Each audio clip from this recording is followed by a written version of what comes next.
Assalamualaikum warahmatullahi wabarakatuh. Halo semuanya. Di video kali ini gue dan kelompok gue mau bahas tentang sejarahnya Pangeran Diponegoro. Sebelum lanjut, kenalin dulu nih. Nama gue Lafidra. Nama gue Atira. Nama gue Fatur. Nama gue Serly. Nama gue Muhammad Kifa Palevi. Penasaran sama kisahnya? Yuk kita bahas. Perang Diponegoro. Perang Diponegoro yang berlangsung antara 1825 sampai 1830 termasuk salah satu perlawanan besar yang harus dihadapi Belanda semasa pendudukannya di Indonesia. Pasalnya, pertempuran yang bermula di Yogyakarta ini meluas ke banyak daerah di Jawa hingga sering disebut sebagai Perang Jawa. Perlawanan Diponegoro terhadap Belanda berkobar setelah Belanda menanam patok-patok jalan di atas makam leluhur Pangeran Diponegoro. Namun sebelum insiden tersebut, Belanda juga telah melakukan serangkaian aksi yang memicu kemarahan Pangeran Diponegoro. Perang Diponegoro berakhir setelah 5 tahun, dengan dampak yang serius bagi Indonesia. Latar belakang Perang Diponegoro memasuki abad ke-19. Keadaan di Surakarta dan Yogyakarta semakin memprihatinkan karena intervensi Belanda terhadap pemerintah lokal seringkali memperburuk perselisihan yang ada di lingkungan kerajaan. Campur tangan pihak kolonial juga membawa pergeseran adat dan budaya keraton yang tidak sesuai dengan budaya Nusantara. Selain itu, dominasi Belanda telah membuat rakyat menderita karena dijadikan sebagai objek pemerasan.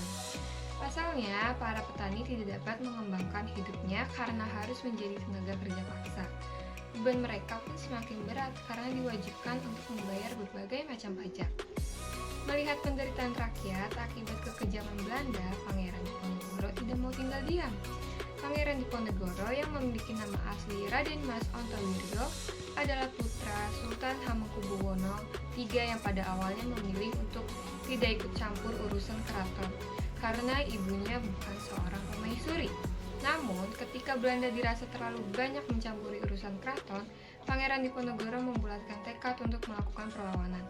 Selain itu, perlawanan Diponegoro terjadi karena Belanda tidak sengaja menanam patok-patok untuk membuat jalan di atas makam leluhur Pangeran Diponegoro. Hal itulah yang membuat kemarahan Pangeran Diponegoro memuncak dan menyatakan sikap perang dengan mengganti patok yang dipasang Belanda dengan tombak. Perang Diponegoro meletus pada tanggal 20 Juli 1825 ketika pasukan Belanda datang ke Tegalrejo untuk menangkap Pangeran Diponegoro. Meski sempat mendapatkan perlawanan dari pendukung Pangeran Diponegoro, Belanda berhasil membumi hanguskan Tegalrejo. Sementara itu, Pangeran Diponegoro berhasil menyingkir ke desa Selarong, di mana ia menyusun strategi perang. Berikut ini beberapa strategi perang Diponegoro. Yang pertama, merencanakan serangan ke Keraton Yogyakarta dengan isolasi pasukan Belanda dan mencegah masuknya bantuan dari luar. Yang kedua, mengirim utusan kepada para bupati dan ulama agar bersiap melawan Belanda. Yang ketiga, memilih bangsawan yang dinilai sebagai lawan dan kawan. Dan yang keempat, membagi wilayah perang dan pertahanan. Perang Diponegoro dipimpin langsung oleh Pangeran Diponegoro yang didampingi oleh pamannya, Pangeran Mangkabumi, Ali Basya Sento Prawirdirjo sebagai Panglima Muda, dan Kiai Mojo bersama murid-muridnya. Perluasan perang di berbagai daerah. 3 minggu setelah penyerbuan Tegalrejo, pasukan Diponegoro menyerang dan Keraton Yogyakarta berhasil mendudukinya. Keberhasilan ini kemudian disusul dengan kemenangan di beberapa daerah pada tahun-tahun awal berkobarnya Perang Diponegoro. Pergerakan pasukan Pangeran Diponegoro pun meluas ke berbagai daerah, seperti Banyumas, Kedu, Pekalongan, Semarang, dan Rembang. Kemudian ke arah timur mencapai Madiun, Mengetan, Kediri, dan sekitarnya, hingga disebut mampu menggerakkan kekuatan di seluruh Jawa. Selain itu, semua kekuatan dari rakyat, bangsawan, dan ulama pun bersatu untuk melawan kekejaman Belanda. Selama perang, Pangeran Diponegoro menerapkan strategi perang gerilya dan perang atrisi atau penyembuhan. Strategi benteng stase Belanda. Menghadapi perlawanan Diponegoro yang terus meluas, Jenderal de Kock sebagai pemimpin perang Belanda memutuskan untuk mengubah strategi, yaitu dengan sistem benteng stase. Dengan strategi ini, perlawanan Diponegoro di berbagai tempat berhasil dilumpuhkan Belanda hingga ruang geraknya menjadi semakin sempit. Selain itu, para pemimpin yang membantu Pangeran Diponegoro banyak yang tertangkap.